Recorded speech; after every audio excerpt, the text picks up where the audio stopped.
everybody. I am super excited to bring you a value-packed video today. We are going to get into the world of refunds. This is a topic that's been around for a long time. There are a lot of companies and services out there that can help you to find money that you're owed at Amazon. And the reason being is because Amazon often owes you money. And people don't realize the extent to which they owe you money. And so you need to be aware of why they typically will be short in giving you the money they owe you, where the money is often lost or mismanaged or just forgotten about, and then the best practices around how to discover that. And so for this call, I've brought in two experts to help us.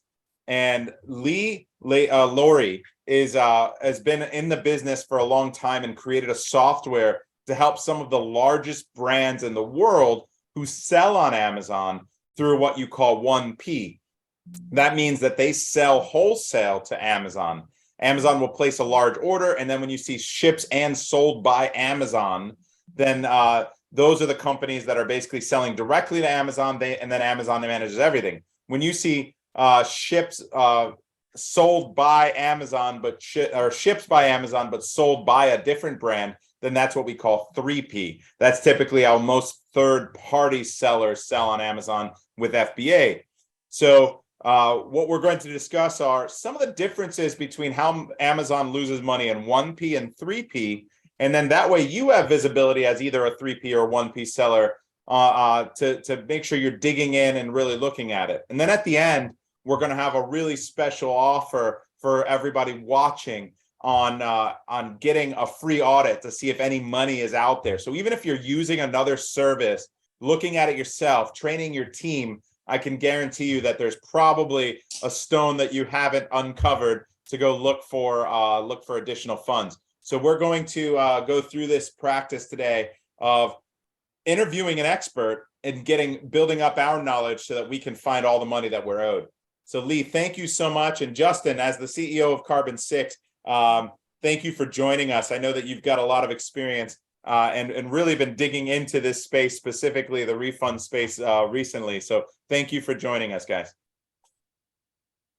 Thanks for having us. Thanks, guys. And I'll start, and I'll kick it over to Lee. Brandon, it's a pleasure to be talking to you. I'll give a quick background on myself. Before Carbon6, I built a large global face-to-face sales team of just over 7,000 people. Moved all over while building that business to England, Ireland, Scotland, Wales, Spain, Portugal, Poland, and Italy before coming back to the States in 2015. And that business is really set up to train entrepreneurs, very similar to the Inner Circle group. It was a blast. It was really fun. We were able to not only raise over $5 billion for charities through face-to-face fundraisers that you might see in downtown city centers across America. Worked with some of the largest telecommunications companies. We're in every Walmart and Best Buy.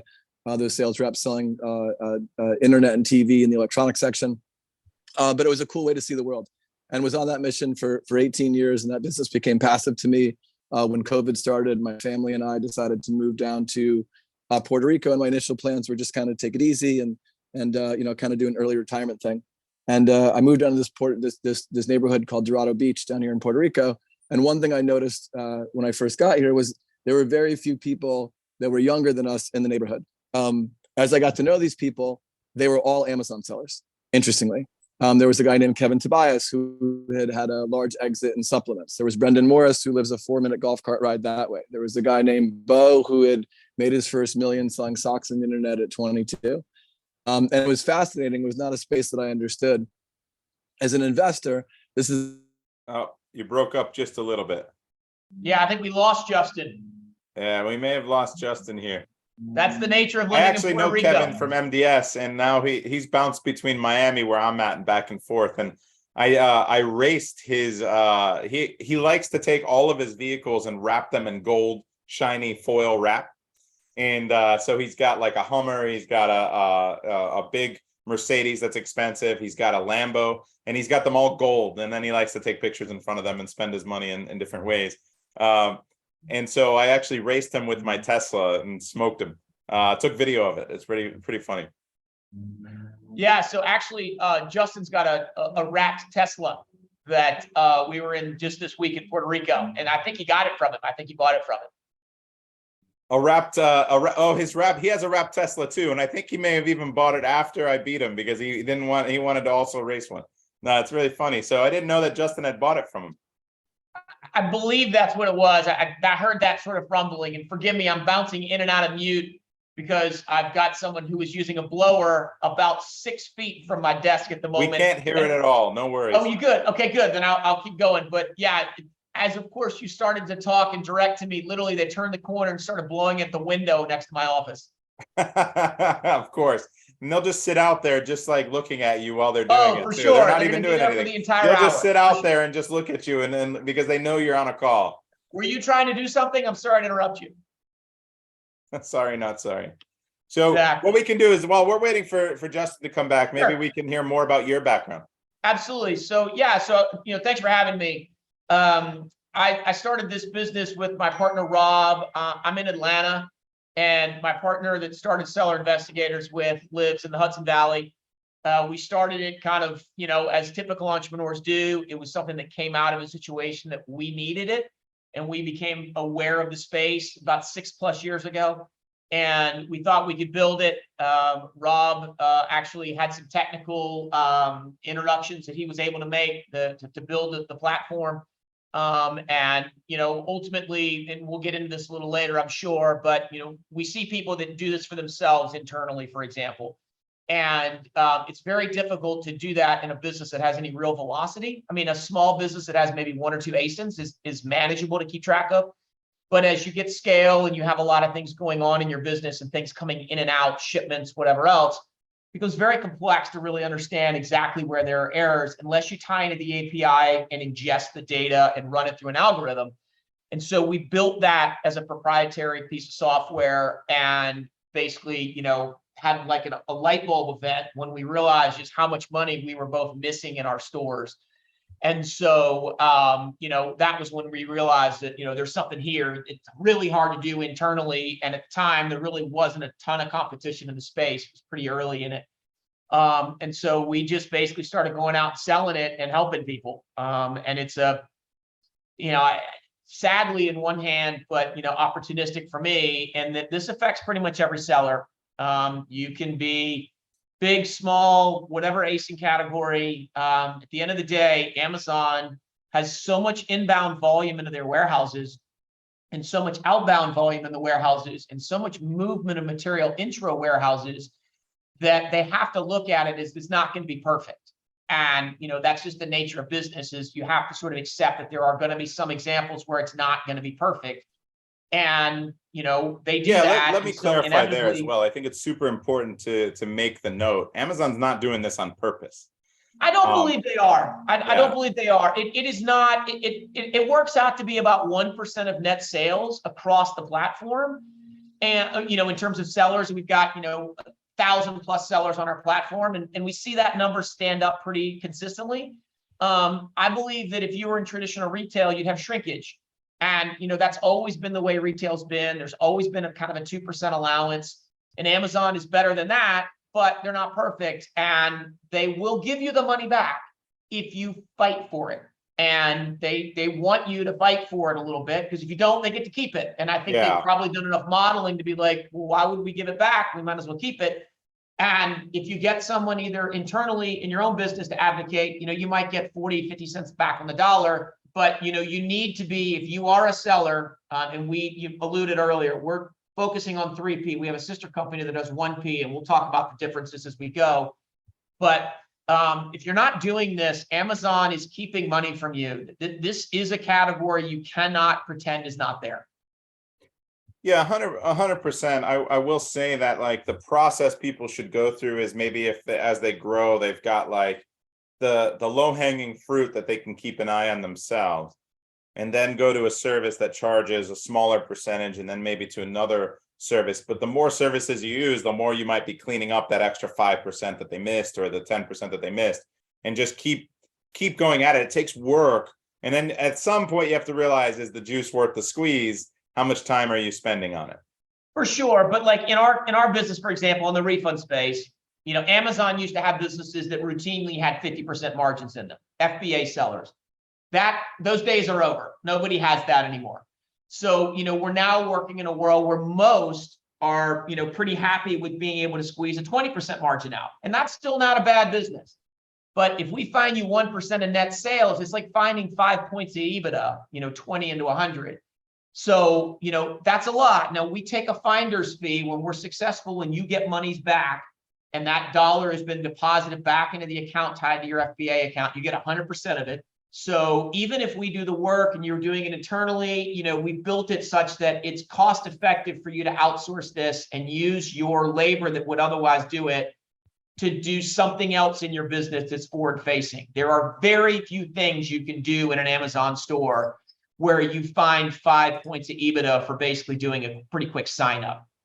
And then what a lot of people use that money for is to then grow the business. They look at, if they come through an agency relationship, the agency might try and encourage them to do more PPC spend, or, Brandon, you were just mentioning, and certainly within your wheelhouse, trying to find new products, buying software that helps you expand your ASIN count and helps you find good ASINs. And there's money, and you have to invest money in your business.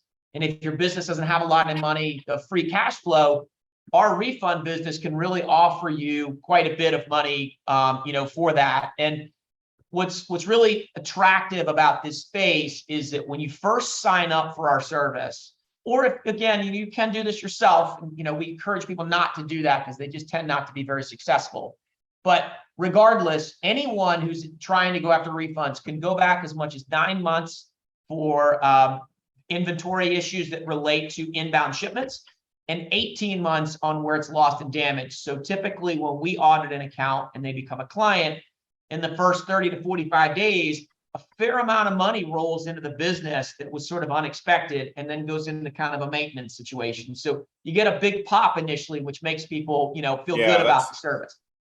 That's the exciting part. But I know Amazon has changed the regulations several times to make it even more cumbersome or difficult to get your money back, and also shorten that window a couple times.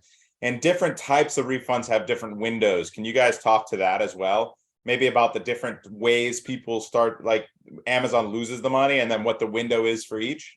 Yeah. So I said just a second ago, and I'll expand on it a little bit, on inbound shipments, where let's just use an example. You send in 100 pieces and Amazon counts 59, right? So you're short 41 pieces.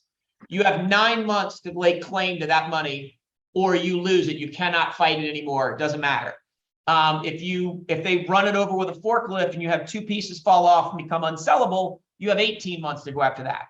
Now let's take another example. So that would be classified as damaged, warehouse damaged, right? Exactly. Okay. Missing or damaged. They shipped it in between warehouses. It got lost. Different things like that. We also have a free tool that's our weights and dimensions tool. And what that does is it helps people, because of the sales reports we ingest from the API, we have access into your account, we're able to populate all the weights and dimensions Amazon has on file for your product. A little kind of dirty secret that most people don't know, even if you're on the FBA platform and are a sophisticated seller, Amazon does not physically have somebody open your box and count your inventory. They don't do it that way. They weigh and measure it with lasers according to the outside dimensions of the box that you ship the case pack in. So if you have an incorrect weight or dimensional weight within Amazon's system, their weights and dimensions inserted in the system, they will miscount your inventory every single time it comes in the warehouse. And so you need to be conscious of cleaning up that weight and dimension. And that's a free tool on our platform. It alerts you when there are changes. That's amazing. So you have a tracker that everyone watching can log in and start using for free. That will be an alert for everybody. But only for our clients. You got to be a client in order to get access to it. But okay. It is free to anybody on our platform. Yes. So it is kind of an alert system and tracker. That's great. Correct. So, it auto-populates everything, and then you go in and basically either snail mail, pigeon mail carrier, upload it to the website. We don't care how you do it. Just get us the data. If you give us a data depository, we'll go in and figure it out. Okay. But we put in what you think it is versus what they think it is. And when it gets out of whack, we will email you and you can go after it. Now, there are, you can't go back 9 months or 18 months to get that money back. And it can be really difficult to claw that money back. But if it changes and 3 or 4 days later, you get an alert and you argue with Amazon, you won't have that loss or that leak point for months on end until you figure out what's going Yeah, on. so this is a point that I definitely want to touch on. So this window is the shortest window by far. They don't even like to give the money back because here's what they think happens. They think people will send in a larger item and then they'll send in smaller items to get the FBA fee down. And what people don't understand is that sometimes when they do unpack an item, they will measure. And if you're using a poly bag and you didn't seal the bag properly and then wrap it and tape it, whatever the edges of that wrap are is what your dimensions are going to be now. And so that can go from something that is being shipped at 1 pound to potentially 3 pounds, and can be something that is costing you $3.60 to $5 per item. And sometimes even more extreme than that. I've seen items all of a sudden go to $7, $8, $9 simply because you thought it was flat, and then it goes up to a standard size because the box got a little bit wider or the smallest. We see it all the time. It's very common that this random measurement of one item is bigger than what your item really is most of the time. And they just chose that one item to remeasure. They make the changes on the back end and you don't get visibility on that sometimes until you run your monthly reporting. And now you've got a month. If it would happen at the beginning of the month and you only look at your numbers every month in your P&L and you have visibility at the SKU level, you may have lost thousands of dollars in that month on that one SKU if it's a fast moving SKU. I've seen happen people, personally. Oh, I've seen people lose thousands, tens of thousands of dollars in a month. I mean, if you've got velocity in an ASIN and, let's say it's an ASIN that only sells for $8, okay, a relatively inexpensive ASIN that's got a ton of volume in it, and that weight and dimension gets out of whack, and you have a month worth of sales and they sell 1,000 pieces, and to your point, instead of it being $1.50 to ship it, it ends up being $5, and you're underwater in that product for the entire month. And there's very little recourse to go back to Amazon, as opposed to using a tool like our weights and dimensions tool, where they might only get 3 or 4 days of it before they figure it out. Yeah, so that's wonderful. Now, what is your success rate on getting previous funds back in that instance? Because the story I keep hearing from Amazon is we don't know that the previous shipment was actually wrong. We can only go based on what we're measuring right now with our bin check or with our newest shipment. And that's their story, right? Yeah, that's kind of what happens. It's very difficult to claw the money back, which is a bummer because it's difficult if you have been, say, oblivious, or you just for whatever reason weren't aware that it was going on. But you're right. I mean, if you think about it from Amazon's perspective, kind of like we said, hey, look, they're not doing this nefariously. They've got to protect their business from people that would be running scams in a way, trying to, get a deal. It's the unfortunate nature that there are people out there looking for advantages. Someone even went as far as saying that they purposely put the wrong dimensions for the first shipment and hope Amazon doesn't catch it so they can get extra profit on the first shipment. And then when Amazon finally gets the right dimensions, then they do it. I would never recommend doing that, and I would never do that. I think that's definitely not honest, and I have more ethics than that. But there are people that do that, so we have to understand why Amazon is doing what they're doing. Yeah, and that's a really good point, and kind of what I was getting at, in that, I mean, it's adversarial with Amazon because you mentioned earlier, like 1P, where they buy products and hold it, and that's like a traditional retailer where they're selling things that are like Amazon approved or best in class or whatever kind of tagline they're putting on it. That's Amazon owning that product, and in those ASIN categories, they're going to be at the top of the list. They're trying to sell the Amazon product, and that they're competing directly with you potentially in an ASIN. Yeah. But most of the time, they're not directly competing, and they're just trying to protect their business from being overcharged or, I guess, undercharging and therefore having less profit. So I believe that Amazon is trying to do the right thing, but they make errors. It's just, if you just think about it, they've got millions and millions of ASINs. They just can't be perfect. Yeah, I understand they're doing the best they can to automate it and make it as quickly in these processes. And So they have these rules clawing back money that they made the mistake on. But I love the fact that you give visibility on those immediate changes to weight and dimensions and everything. And Brandon, with we've been testing with a few of our larger clients, not just alerting, but actually going in and doing the fighting. We've got the success rate up to between 30 and 40%, and it's climbing. And will be something that we'll be offering in beta in Q1 for some larger clients and be rolling out by the end of the year. That's wonderful. Yeah. And that, I think that opens up a conversation, just if I could real quick, because I think it's relevant sort of where we are in the conversation. I want to talk real quickly about our dashboard. We've got, I think, the best dashboard in the industry by a mile. And there are a few competitors in the space. But what I think is really interesting about our dashboard is we're not always 100% accurate. And, not accurate. We're not 100% successful in every case we file. Amazon pushes back sometimes, even if we have documentation, not a lot. I mean, we have sort of an 85, 90% success rate. So it's a very manageable amount that you're not successful, fighting for. Nothing is perfect, but on our dashboard, we have the good, the bad, and the ugly, right? We want you to have visibility to understand this is the work that was done. There is a lot of work that goes into getting these cases back. And our dashboard we try to be transparent about the whole business. We want you to know that how much work we're putting into your store in order to get these dollars back. And the dashboard with the weights and dimensions tools and the other things that are available on it, we take as a real point of pride. We want people to know that we want to be a partner. That's awesome.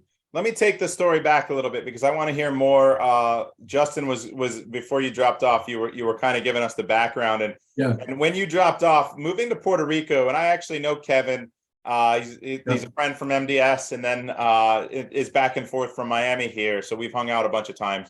And I was telling the story that I actually raced him with my Tesla against his gold wrapped Lambo, and I smoked him 0 to 100. I got him. Of course, but eventually. Yeah, eventually he could take me. But luckily here in Miami, there's not very many places you can get over 100. So in the side streets that we were racing, so didn't look good, but. Obviously that's the case, but I heard a story that you may have bought his gold wrapped Tesla. Is that right? It's a little more complex than that. So I'll my first Kevin story. So we moved down here, and it's a family neighborhood. I mean, it is. I think there's like 700 homes. Lee, you were here this weekend, and there's 699 families, and then there's this guy Kevin Tobias, and it's not just that his Tesla was wrapped. Like we have golf carts. My buddy has a golf cart business down here. He makes like Hummer golf carts and all sorts of different like Lamborghini golf carts and whatever. So he had like something like 5 wrapped in bright gold. He loves to wrap everything in gold. Yes. So and it's funny because this house ended up being like the only house that families don't live in the neighborhood. So then he rented it to this guy, Bo, who'd been a wholesale seller, and I bought his Tesla that has a less obnoxious wrap. Then after Bo moved out, Kevin rented his house to the Paul brothers. So it was like circus upon circus upon circus. And I was with a guy, Jonathan Jesper, going down from an event last year. I love Jonathan. From Orlando. He's a great guy.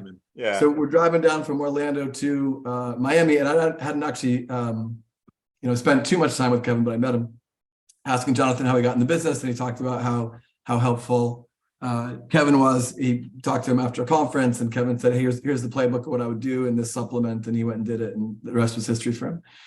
And so we're driving down, and he's telling the story, and we pull into the West End, and there is Kevin with like 4 wrapped cars sat out front of it was the W in Miami Beach. As we're talking about it, it's pretty wild. But going back to my story, so I moved down here, and like I said, there's only a few younger people in the neighborhood than me. And they're all Amazon sellers. There's Kevin, there's Brendan Morris, there's the guy Bo. And so I started talking to them and see all the different investments, and really saw a gap in the market where there was a huge TAM. There had been some really successful companies that had gone after the new seller. There were some businesses that were going after, enterprise, and we didn't see anyone offering kind of some end-to-end solutions with some sophistication, servicing what we saw as a growing group of professional sellers, people who know what they're doing, who are doing it for the second time or the third time or the fourth time. And then, and this from the successful software business that you have, some of the large enterprises in some ways, were flying even blinder. And so that was the idea behind Carbon 6. And as I set out last year on my journey of learning more about Amazon, because it was a relatively new space to me, and having some of the benefits of seeing the aggregator model and some of the good and bad, we decided to keep all the founders involved to up our Amazon knowledge, to make sure at Carbon 6, when we were making product decisions, that we were making it from the standpoint of the seller as much as possible. And I watched some of your content pretty early on and realized really quickly that what a great teacher you were, and how much you cared about your people. And in fact, interestingly, my wife's sister, who I've been very close with for a long time, I decided she wanted to sell on Amazon. So she was down here and we were talking about it late at night one night. And it was a no-brainer for me that she would join your group, because I don't think that there's a better path to success. And she's actually on the call right now. I didn't know if you guys had connected yet. That's amazing. No, that's amazing. Yeah. So I get on and it's, it's my second call of the day where I switch over and I see Yasmin Pollard and I go, that's wild. And so, when we looked at the space, we looked at the different things that we wanted to do. We wanted to align ourselves with the best people possible. And we couldn't be happier or prouder at Carbon 6 to be a major sponsor at your event next month. Our team is looking at it as much of an event for us to go and, meet people and get customers, but as much as that, we're looking at it as a great learning opportunity, and just have tremendous respect for the way you go about things. I appreciate that, man. And I know that it's entering into a space that's kind of like gatekept by a bunch of traditionalists, right? It's been tough for you guys, because you're making waves and you're disrupting in a lot of ways the traditional space software that are out there. Now, a great article that came out before that mentioned you guys was around the first unicorn in the Amazon space, right? Like trying to become that. And then the reason that hasn't happened yet, even though it's a massive space, is because the typical path for software is seller builds tools for themselves, similar to the way that Lee did. It's like, we have this problem. There's no solution that's good, or it's expensive, or it's not quite what we need. Let's build it better. Yeah. And then it becomes good enough. And then you're like, you know what? People would pay for this. And then it just becomes a software, right? And so that's typically the way that the space is really pillarized, which is small need by small need by small need, small problem being solved, small problem being solved. And then you've got like the big product research, keyword research guys like Jungle Scout and Helium 10 and Zonguru to some extent. But what is missing are those more solutions that combine dashboards, let the data speak to each other, start to let people let the tools become more efficient by getting plugged into each other, right? And so my understanding of your vision of Carbon 6 is, let's bring together a lot of these solutions and let's make them more efficient. Let's make them more affordable by combining and bundling them, and then let's add more value and create this massive value play for sellers, but also continue to improve upon them as we up our knowledge and our ecosystem. And is that kind of like Brandon, I think you're looking for a spokesman's job. No, I think it's possible that we're all gonna be working for Brandon soon. So. No, I think that's a wonderful thesis and needed in the space, honestly, because I know some of the great people that you've decided to work with, that you've gotten involved and maybe purchased their software, you've hired to be advisors, and I can tell you that you've got a great litmus test for who's out there in the space that kind of knows what they're doing and can provide value and has a good community, good reputation, is honest, and that's super important, because you've avoided bringing on people into your company who are on the other side, which are those snake oil salesmen, the get rich quick guys, like you've done a great job building it to this point. I'm excited to see where it goes from here. But this latest, one of the latest purchases. You guys are buying so many things. You have so many things under LOI, so many things in stealth that you haven't announced. I know, I kind of know a little bit, but there's a lot of things I know you don't reveal. You keep your cards close to your chest. But I know that more recently with Seller Investigators, this is something that you've made more public, and you've entered into this pretty competitive space of refunds. And we looked at lots of companies in the space, but keep going. Yeah, absolutely. And what I want to say is that I love the idea of approaching it from a one-piece solution, because there's a different level of expertise there, and then it downstreams very easily into the 3P. Whereas going from 3P to 1P is very difficult, right? It takes a different type of knowledge that Lee has of the 1P space that isn't easily replicatable. And so I can see why it made so much sense.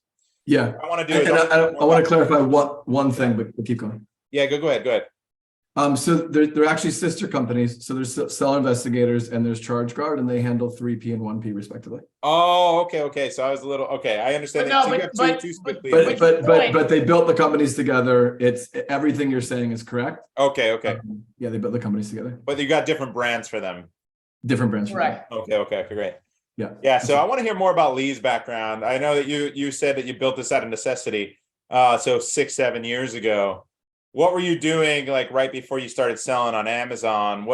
And then how did you get into selling to Amazon, or like what was your story there? Your origin story? Mine was sort of a series of fortuitous bounces, which I think is what part of being an entrepreneur is trusting that if you just do the right thing long enough, opportunities kind of present themselves. At least that's always been the way my life has gone. Back in, I think it was 99 or right around 99, 2000, I invented a wearable device that tracked your sleep. And it was basically before Bluetooth, before the iPhone, before the iPad, before anybody was monitoring Before the Apple anything. Watch was doing it. Yeah, I mean, like the only things out there were heart rate monitors, and they were but a couple of those. And basically, I ran that business for a long time, and we sold into Amazon just because it was one of the channels that we sold into. And I met my partner, Rob Ferreira, who lives, like I said earlier, in upstate New York. I met him at a trade show in Hong Kong, believe it or not. We just basically got stuck next to each other kind of randomly, and we ended up becoming fast friends. And we had some weird time between the two shows we were doing. And so we went to Macau for a weekend. Who goes to Macau with someone, just to go gambling and have a good time? So we did that, which was really interesting. And then we just kind of stayed in touch. And I ended up selling my wearable device business when the people like Apple decided to come in and crush the space on me. But that was fine. So I ended up getting out of it. And then I had an exit out of it, and I had a little bit of time, and I was figuring out what to do. Rob had stayed in the hard goods space, and he came to me with the idea of seller investigators, which ironically we started with as FBA investigators, and Amazon got upset with us for using FBA, which is a trademark term. We had to change the name, which is kind of a funny process. And that, it was pretty early on, so we hadn't done a lot of marketing. There are a lot of software that have done that, where they have to shorten it to Zon instead of Amazon. Yeah. Believe me, that's not uncommon. No. So we had to go through that, which made us kind of jump through a bunch of legal hoops, which at the time we had no money, was sort of kind of a pain. But in fairness, Amazon's right. They own that trademark. I can't use FBA. That's totally fair. So we ended up doing that. And then my partner, Rob, his wife is first generation American from the Philippines. And as a result, we were able to build a team in the Philippines, and we have this amazing team. We're up to 65 or 70 people now. We've got a full dev team. We've got a full, suite of people that do a variety of different things, escalating cases, doing different things. We've got people that have rolled off of Amazon. We have a number of thought leaders on the team. We have just amazing. Let me pause you right there and just let me interject something that's super important. The process for doing refunds previously, a few years ago, could be fully automated. There were a lot of software companies that came into the space that started to file thousands of cases for you every week. And this pissed Amazon off. It really bottlenecked their team, who had to review these things manually. And so what they made a quick rule, which was you can no longer do these refund requests in an automated fashion. And so they do need to get approved and probably initiated by a human. And so you've got software that identifies fines, brings it, and then a human will clean it up and help you submit it, I imagine. But the reason that is A, it's probably going to be ultimately a higher success rate with a human reviewing it and making sure it's legitimate. And also because it's compliant. If you are found to be automatically generating these cases, they will suspend your account. So it's super important as an Amazon seller that you realize that you do this the right way, and you don't just find a company that's going to start firing up these cases for you. Or if you do it internally and you fire up too many, you're absolutely right. That is so on point. So that is a real problem. Like Amazon has changed the rules and continues to change the rules within the space periodically. And it's important to be with a provider that is we're an Amazon vendor approved app. So you can find us on the App Store. They are aware of who we are. We basically, I don't know if consent is the right word, but we allow Amazon or are willing to go along with Amazon. We get fully like a forensic audit twice a year to show what we're doing. We have to validate our algorithms to prove what we're doing. Like we are vetted by Amazon. We are not going to make those mistakes. We've never had a letter. We've never had a problem. We know the rules of the road, and it's not crazy complex, but it does. We suck in the data from the API. We get an output, and then a human operator basically from that point forward deals with your account. That person goes through and makes sure that there's not, and this happens periodically. Let's say you generate a shipment for 50 pieces to go into Amazon, and then you get distracted and you don't ship it in. And 2 days later, you go in and you make a new one and you ship it in. It's going to look to Amazon and from the API feed that an entire shipment went missing because you generated it in and then never shipped it. But if we see that shipment went missing and then 2 days later it went in, our human operator catches that and we don't submit that case because that's not intended to be a problem. It never shipped. And if you send too many of those, Amazon can get very upset and suspend accounts and do different things. So it's super important to make sure you're working with a vendor that is compliant and understands the rules of the road. No doubt. That's amazing. So let me go back to your story a little bit. So we skipped a little bit there. You exited out of that business as Amazon or as Apple was coming in and deciding that they were going to do it with the sleep monitoring and everything. And then you met your partner and you kind of stayed in touch. How did that how did it go from I met you in there and we went and had fun in Macau? Now let me give you a quick Macau story too. I want to mix this in. I went with Eddie Levine and CJ Rosenbaum. If you guys don't know these characters, now Eddie is an Inner Circle member. He has HubDub, very large 3PL out of Chicago, does brand management for some of the largest toy brands on Amazon, and also like manages their logistics. But generally when you're sending to Central, it's oversized goods or whatever. You got to train it there. And he's got a massive, massive warehouse. But so Eddie's been in the space a long time, and CJ Rosenbaum is a lawyer that does, I guess he's branded as the Amazon seller lawyer. Incredible character, loves to party, lets loose, goes to things just to I think get away from his wife. Don't say this out loud. Maybe cut the recording. Edit this one out. But no, it's not. It like he's just a really fun guy. But we go to Macau. We take the ferry over from Hong Kong. I have to tell you, it seemed like it was Las Vegas, but minus the fun, right? No one was drinking. No one was partying. Everyone was just doing their business of gambling. And it was almost like you were in a library. There was no one celebrating a win. It was like you walked in and it was like all you could hear were the chips and the cards. And it was like, it was such an awkward place. Now, I like to gamble and I like to play blackjack, but they quickly said we were going to stay the night. We went to 2 hotels. They didn't have rooms for us. And we're looking around. The place is almost empty. We don't get it, right? Like, we're like, how do you not have rooms? And then so we're like, this place sucks. Like, let's hurry up and leave. We caught the last ferry back. So we were on Macau for maybe an hour and a half to 2 hours. And we got the last ferry back. That's my Macau story. So you guys had a different experience, I imagine. Yeah, I mean, listen, we try to make fun wherever we go, right? It's like a roving circus. But no, Rob and I just kind of stayed friends, you know. It's I have always had an affinity for interesting people, and I, you know, try really hard to keep track of people. And, you know, we hit it off. We had a lot of commonality in our businesses with no competition.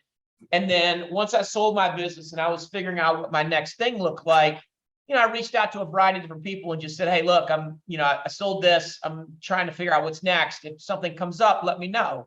And so, you know, that's just kind of how it happened. And then, you know, we started, luckily, both of us have a pretty good network. We knew some people that were in Amazon, so we were able to find some quick wins and start generating revenue.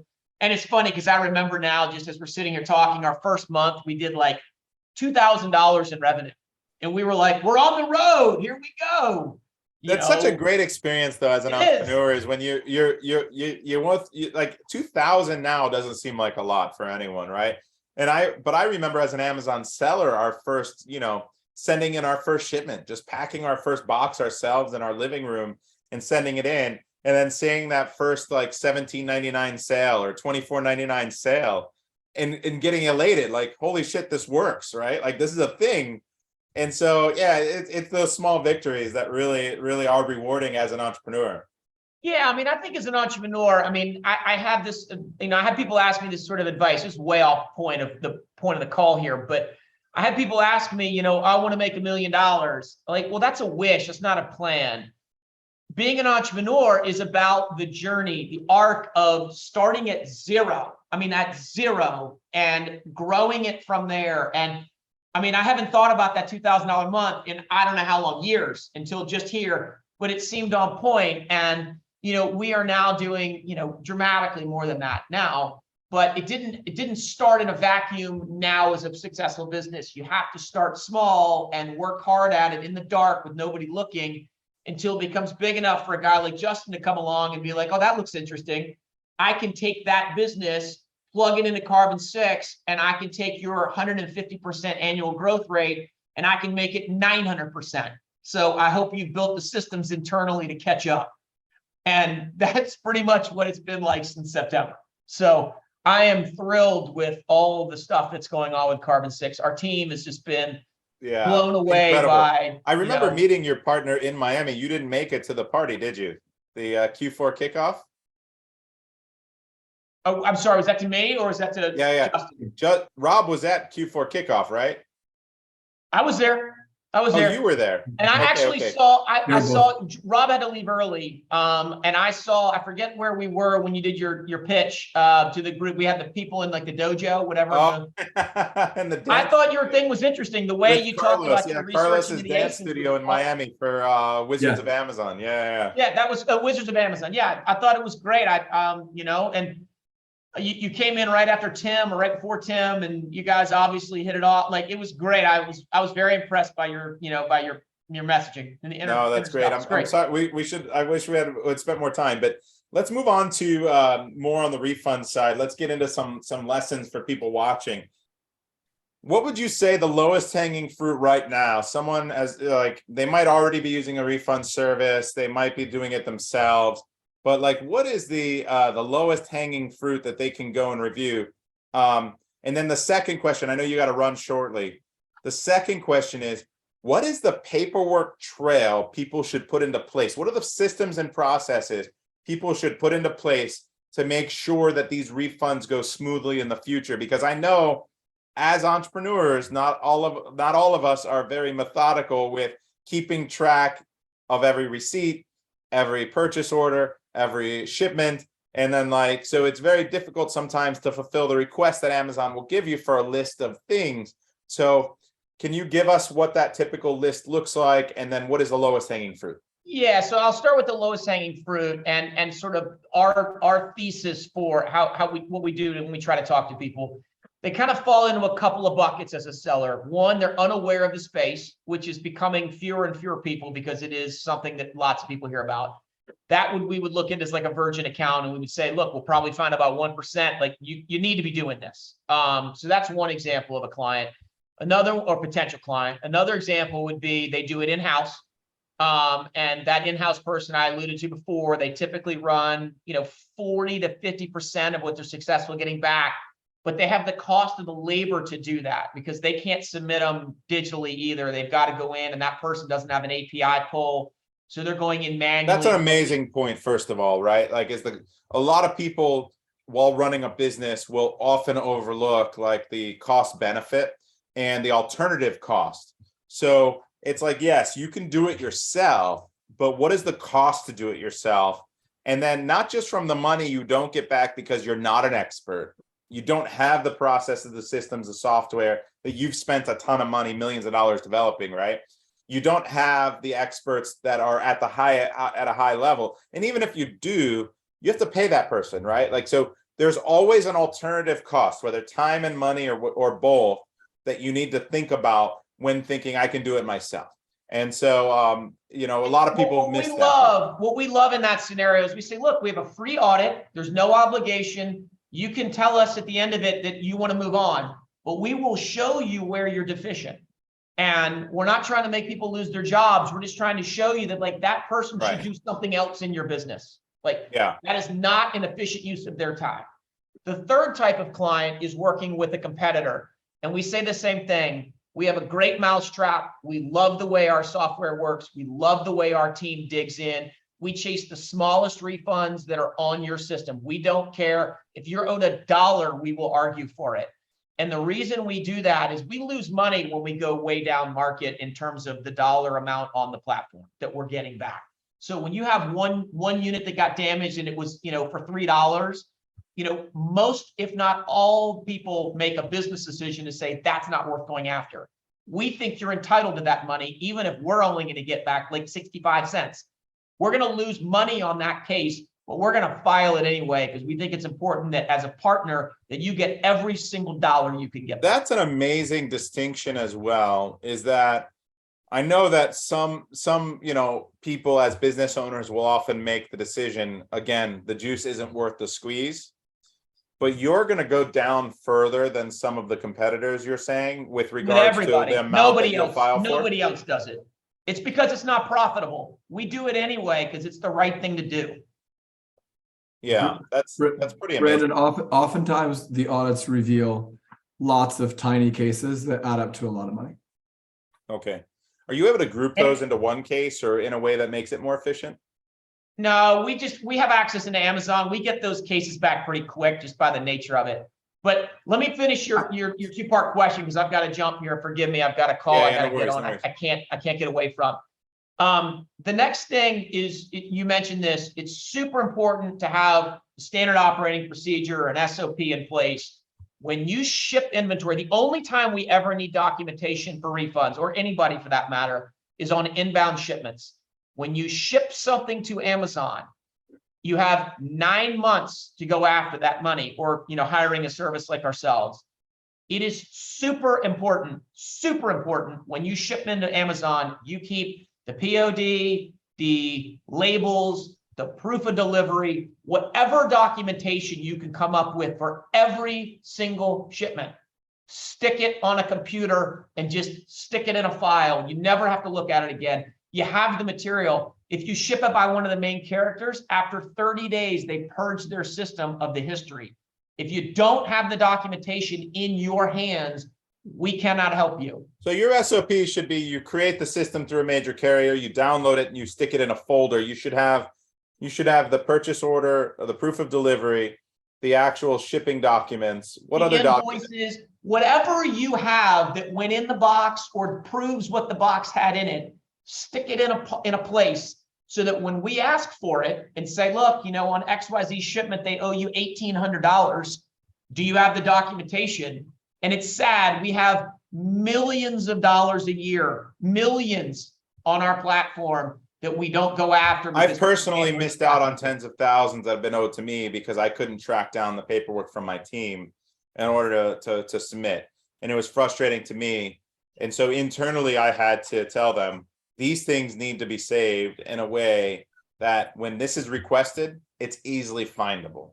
That's right. And Lee, correct me if I'm wrong here, but they can even they can even upload that directly to our portal. So that We way, if do, and when yeah. we need it. On our dashboard, there's a place for you to upload it, and we've made it very seamless. If you have the documentation, it's very easy to get it to us. It makes us win every single case, but without it, we lose every single case.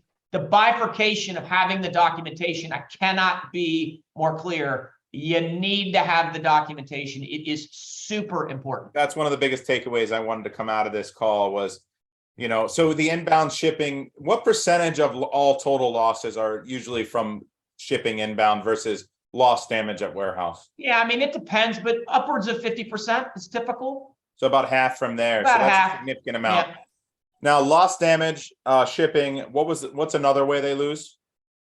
Into a warehouse, changing- it gets stolen, kind of Stolen, lost, damaged. And FBA then you fees. said the weight and dimensions being changed as an alert. You can't claw that money back as easily, but sometimes you can. You said 30-40% of the time. Yep, But we're working at on it. least having an eye on that to stop the bleeding, right?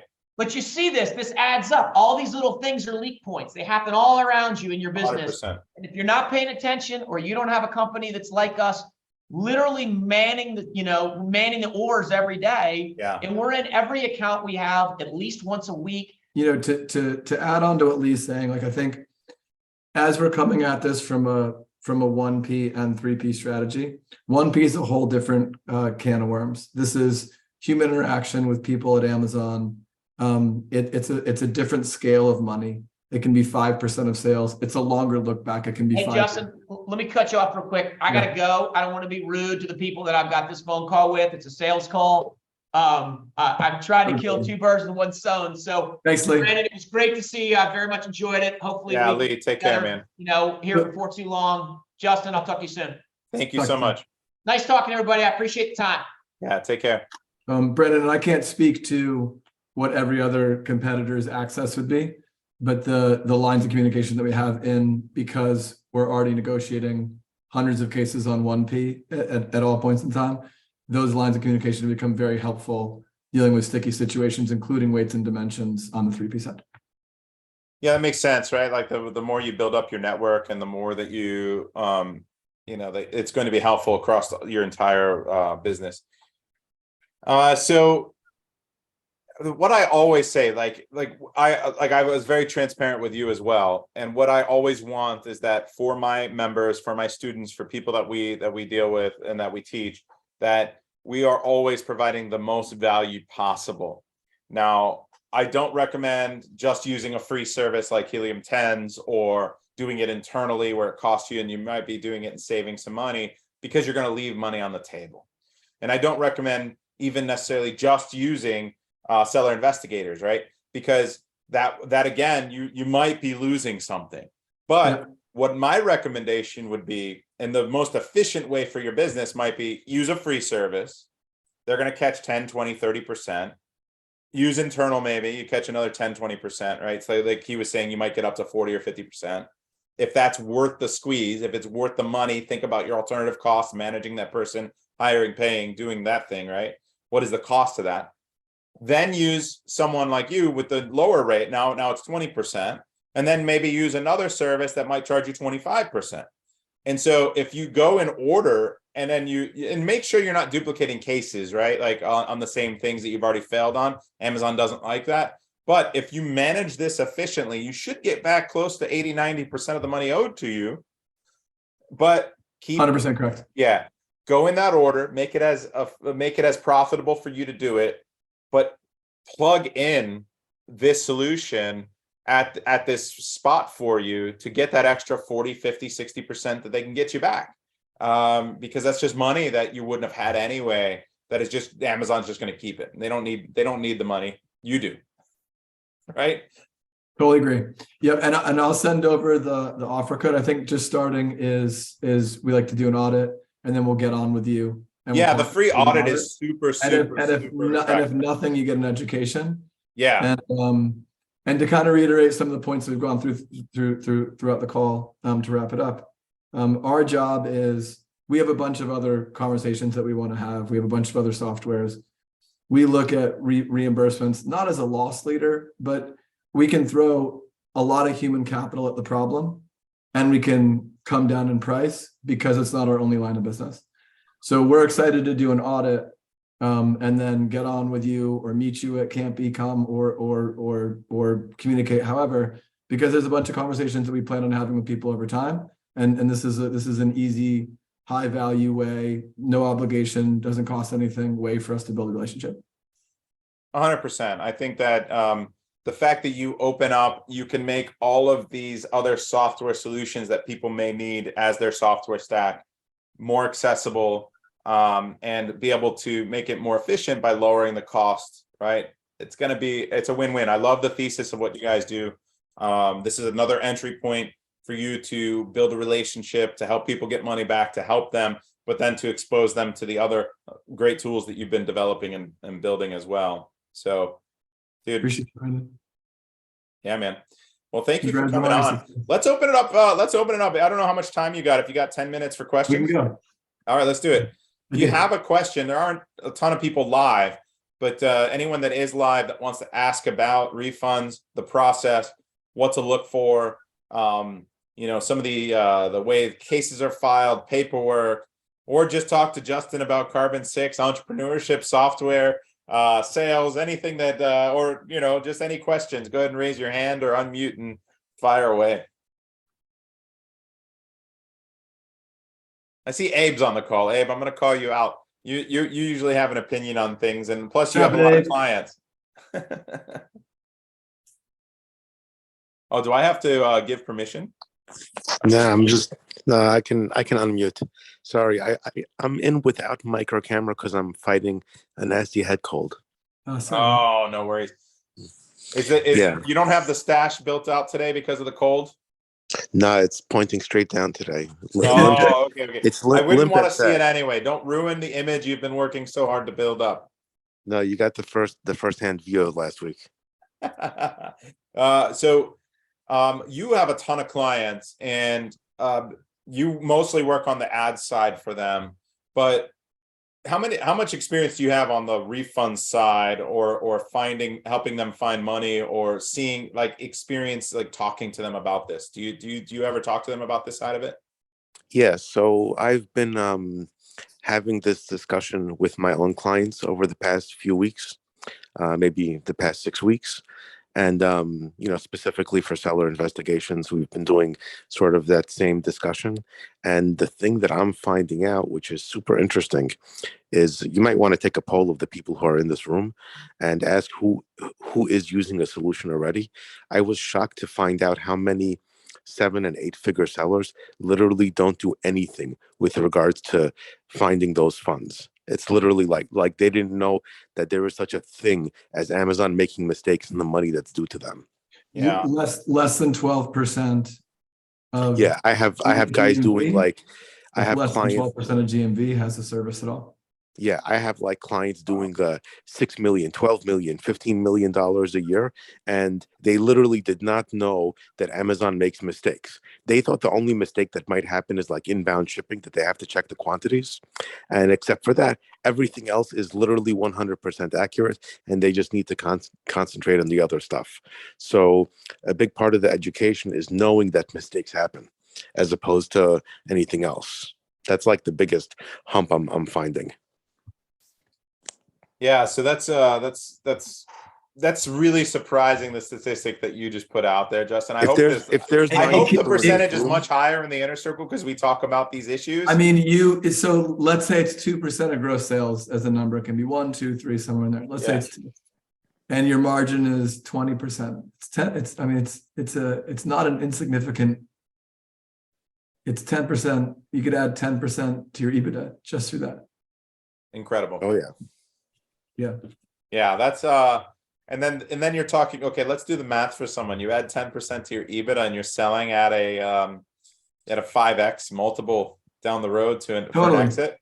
Yeah, and there's also a cash flow aspect. So I would also add that the velocity, how quickly you get back the money, is in direct proportion to how often people go in your account. Right. Yeah, Brandon, you should run a poll in the inner circle to see what people are doing.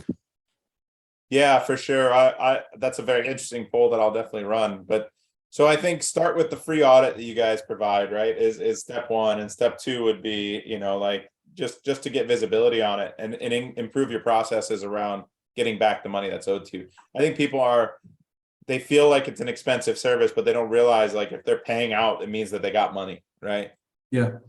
And one of us, possibly, including myself, I'm on calls going through audit results every day. Our job is to meet, our goal and our job right now is to meet as many people in the community as possible and say hi. So when the audit is done, one of the partners, either on Carbon 6 or with Seller Investigators, will get on and explain it all to you.